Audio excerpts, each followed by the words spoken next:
This is Jordan Tower with JT News. Make sure you smash that like button, smash that subscribe, and let's get right into the news. Well, Adam22 issues a statement since a couple people he's affiliated with got arrested yesterday in that RICO with Big U. Now, he's not responsible for anything that's going on. These people want to crash out. I hate to tell you. These people want to crash out and do podcasts. You heard the police. They said they've been putting this stuff together from people's podcasts. These people want to get on these podcasts. They want to talk. And these are the results.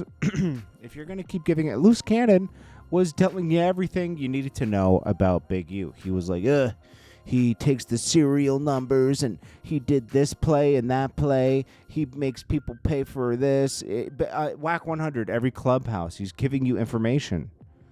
So whether Wack100 was directly cooperating or not, he was giving them information. They're going to tell you, oh, yeah, we got it from this podcast right here, this Clubhouse. A lot of people saying that 22 is the reason why Bricc got caught up.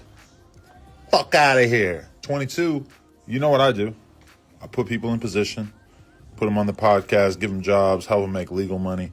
A lot of the shit that people are getting caught up for is shit, especially with Bricc. It's like, I'm not seeing anything that says anything about stuff that he's done in the last 2 years since he's been fucking with us, right? So, end of the day, I do employ people from the streets. And I guess, people from the streets sometimes get caught up in federal RICO indictments, whatever the fuck this shit is. And all I can say is that, yes, I may crack a joke here and there. I'm sorry, that's just my sick sense of humor. But yeah, but I think he was helping these people get out the street, to be honest with you. You might not like his jokes, but that's about it. So Henley is Big U. Okay, so it says Big U recounted victim one. There's some of the paperwork. An incident in which Henley and Rollin 60s gang members chased down Wack100 attempting to hurt him. There's 15 to 20 guys with us with hoodies tied down. I got my hoodie all black tied down. She's like, boom. She jumped in the car, paid for you, and then took off. You won. I don't know what that is. Then boom. The guy's screaming, my wife draws. I see you, Eugene. That's Henley. Eugene, I see you, Eugene Henley. I see you. Why is he saying it like that? Why isn't he saying, I see you, Big U, or I see you, Draws. I see you, Eugene Henley. I see you. He's screaming all that. He's got his blower. His blower out. Unidentified. What is this? UI? Is that like informant? Unidentified informant? Is that what that is? But he's messed up because nobody's around. We like... bitch. And I'm like, yeah, bitch. And he's like, you want to die here, man? Don't do this. My wife and kids in that car. Draws, don't do this. He's screaming. Robinson told victim one that Henley could not be patted down at a club because he would be armed. In multiple calls, Henley recounted sending someone to Minnesota to collect several $100,000, of which he admits taking a cut from current NBA All-Star. From a current NBA All-Star. This debt is perpetually collected on behalf of someone who Henley refers to as a Jew boy. In trying to intimidate a car shop owner into agreeing that Henley, who paid a full amount he owed, Henley had actually paid less than half. Henley recounted that he had obviously paid the entire amount because he had just done a robbery and gave all the proceeds to a car shop owner.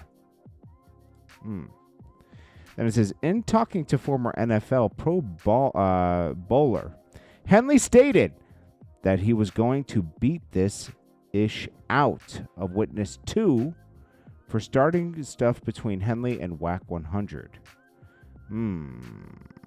Let's see. Witness 2 for starting stuff between Henley and Wack100. Well, that's him, right? So, okay. So, speaking to someone in jail, Henley said he always had the blowers on him. Okay, that's not smart because you're on a jail phone. 2022. Speaking at the same person, Henley stated that he was going to charge someone in federal prison $6,000 for a phone. Henley stated that he would pay people $50 each to beat someone up. Henley $50, jeez. Henley recounted paying people to mess up a store that refused to give him a discount. Oh my god! He told someone that he needed to hang OG. If you do business with Big U, you're kind of asking for this. I remember Big U showed up to one of my videos because I knew him through Nipsey, right? And he showed up to one of my videos once somewhere, and he was like, "Yo, man, we need to talk." Da, da, da. He said something. I joked around and I was like, "Yo, bro, nah, I can't do business with you." And he's like, "Why?" I said, "Cause, man, you're an extortionist, man." He laughed. You know, I said, I know not to do business with you, man. I ain't getting into business with you, man. And he laughed, but he says, "You good?" You know, because I was honest. I was like, "Bro, I'm not stupid." You know, like this. I know how this good stuff gets down. You know, it's like we're good. You know, that there's no business we need to do together. Mix anything up. He tried to press me to use my logo once for his son's videos or something. I was like, "Nah, man. Either you pay me to do the video, you can't just get the logo." You know, that's crazy. He recently used my footage on that Fox documentary. It was a documentary with him, Deb, a bunch of people. Remember that Fox documentary with him and like Haitian Jack and everybody? A lot of my footage is in there. I just didn't say anything because it's like, Big U, like, we had a little, like enough respect for each other where he wouldn't like press me and make him pay for stuff, pay for stuff. Henley recounted paying people to mess up a store. Okay, so then he says Henley told someone that they needed to hang OG Crip cuz that needed to be disciplined thoroughly for violation of Crippin'. Well, that's just, that's, if you want to get into a gang, there's, rules. Henley again stated he needed to take a break from Wack100's jaw. What? Oh, he needed to break Wack100's jaw. Henley recounted being bigger than any Rollin' 60s member, including Nipsey Hussle. But he was. He put Nipsey on. Nipsey was bigger in the commercial aspect, but he was on the chain of command. Yeah, he was bigger. I mean, this is like real stuff. Henley recounted being bigger than any Rollin' 60s member. Then it says Henley stated that if he had an issue with anyone, they would no longer be alive. Okay. But people talk like that. Wack100 talks like that. Henley coached DS on how to portray himself to the media. I don't know who DS is. Including telling him to wear glasses and claimed DS worked for developing options, even though he did not. Henley told DS he needed to at least break Witness 2's jaw. Is Luce Cannon a witness? That's also a criminal. I know from my training experience. Let's see. Blowers is irrequable term used to describe guns. Yeah, we know that. Let's see. Henley described tooling up with a firearm, even when he goes to a Crip neighborhoods. Okay. Henley told someone in prison he's buying 6 phones that could be smuggled in and sold for $1,000 a piece. Henley told someone that another person was a rat and done. Henley again described needing to beat up Wack100. See, there's a lot of stuff about Wack100 in here. Doesn't that make anybody curious? Like,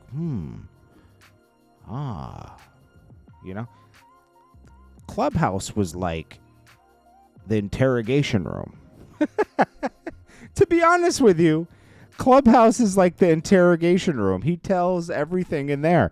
He didn't need to get arrested. He didn't need to be brought in by the cops and work with them. He was on Clubhouse and Instagram and podcasts. Come on, man. Henley described as being a hunter of the Rollin' 60s and having paperwork on individuals. Blackmail. Henley told Robinson he was going to break victim one's jaw. Whoever in their right mind thought Big U was a gentle teddy bear?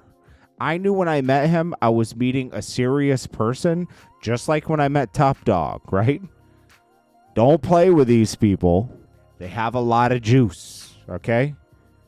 I remembered at that time when I met him, all the stuff Corrupt used to say about him. And I was like, yeah, this guy's dangerous. You know, like, he's nice, but that's how they rock you to sleep. I knew not to do business with Big U. Just keep it cool with him, you know?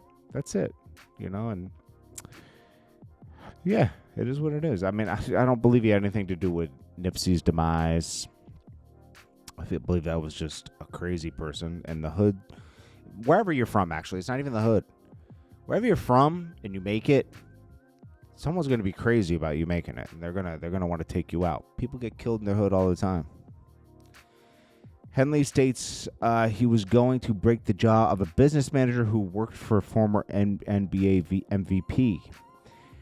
Henley described this modus operandi of the Big U enterprise, which included robbing individuals but not taking everything from them so that they could continue to work. He robbed, identify other robbery. It was extortion. Let's see. Henley asked someone to grab a firearm for him that he left behind in a car. Henley discussed with Blanton, an individual who was going to be robbed in the near future, sending a message to a dispenser owner that he messed with the wrong guy. He described threatening to take out Grape Street Crips. Let's see. He stated he was going to break the jaw of a businessman. Okay, we already talked about that. Henley discussed sending a message to a... Okay, we already talked about that paperwork. Big U enterprise disguises violence, activities, victim 1 in order, victim 1. It doesn't sound like to me he was wearing a wire. It sounds like to me somebody around him was wearing a wire. To be honest with you. Listen, man. These are clever police games that are played here. It's a way of throwing someone to the bus without going in and writing statements. It's great. Big U's livid right now. I know that. I heard him go off on something. Big U's a rat snitch. Da, da, da, da. Okay. But Wack, you're doing the same thing. If Big U was playing, I don't know if he was playing like games with people like, yo, I'll throw you under the bus. I'll do this. I got this on you. I got blackmail. I got the serial number to your gun. You want me to give it to the cops? People play like that. People play the devil. They do. I'm not saying, yo, bro, there's nothing like godly about the way Big U was moving. Okay? Nothing. He was moving like a mobster with power. Power is dangerous, okay?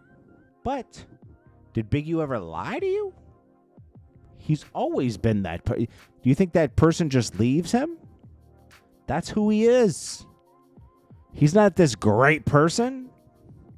He does good things for his community, but he's also a terrorist, bro. He's terror. Wack100 plays these games too, man. Differently. Luce Cannon got down with Wack100, right? That was a rock to sleep move. They hated each other, but then they had a common enemy. When your common enemies are aligning, that's funny to me. When common enemies align. They always do, too. Bricc Baby didn't hate Big U to that extent. He's being brought in for other stuff. Wack100 seemed to know everybody's business. It's very weird. He knew Big U's house was going to get raided a week before it happened. He announced it. And, you know, Big U let everybody know that Wack100 is the reason why he's in jail right now.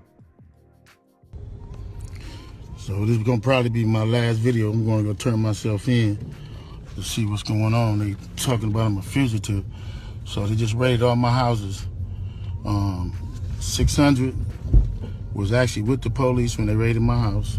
And he's actually got video and footage of it. So y'all know what y'all dealing with. And I just want to say this to y'all. When they raided my houses and my property, they was asking about Wack, Luce Cannon, 600, and this internet stuff. All of y'all filed. All y'all who be sending shit around the internet, all y'all who be promoting and listening to what these niggas saying, all y'all giving these likes and hidden likes, all y'all supporting this. All y'all guilty of this fuck shit. If you had something against a black man, you should handle it with a black man in the streets. And right then and there, that's the code. You handle it. If you got a problem, Wack, Luce, all these guys, they should have gone and stepped to Big U and handled it. Because that's how it's done in that culture. It is. I understand it enough. I didn't live it, nothing. I understand it enough to know how it works. Okay? And you could say, you don't know what you're talking about. Do you think I was around all this stuff and didn't absorb? Do you think I'm an idiot? Do you think I'm a moron, man? I had to do business with all these people. I had to learn stuff to a degree. I had to be in Watts with J-Rock and all that, right? I had to learn stuff to a degree to know when to leave, when to go, when I'm safe, and when I'm not safe, okay? And I had to understand. I didn't understand it to a T. I don't. But I understand it enough, okay? Enough. Enough. That's it. I'll never sit down here and be, yo, to get into the Crips, you got to do this. I don't know all that. But I know how these people move, and I know when they're not moving properly because they'll complain, yo, such and such is a snitch because he's doing this. And then you learn stuff, okay? I learned. Sorry. I'm not an idiot, all right? And I knew not to do business with Big U. He was a cool guy. If you know who he is, you got to know who people are, man. You know, you trust. I'm not referring him to a snake, but I'm just saying. They say there's a saying trust a snake to always be a snake, right? If a snake's dying in a fire and you reach in with some pokers and grab the snake out and it bites you, don't be shocked. It's a snake. It's gonna bite you. Okay? Don't be shocked. Because you just rescued a snake. And the snake is going to bite you. A snake is a snake. Okay? Anyways, this is Jordan Tower with JT News. Make sure you smash that like button, smash that subscribe button, and I will check you guys on the next one. Peace.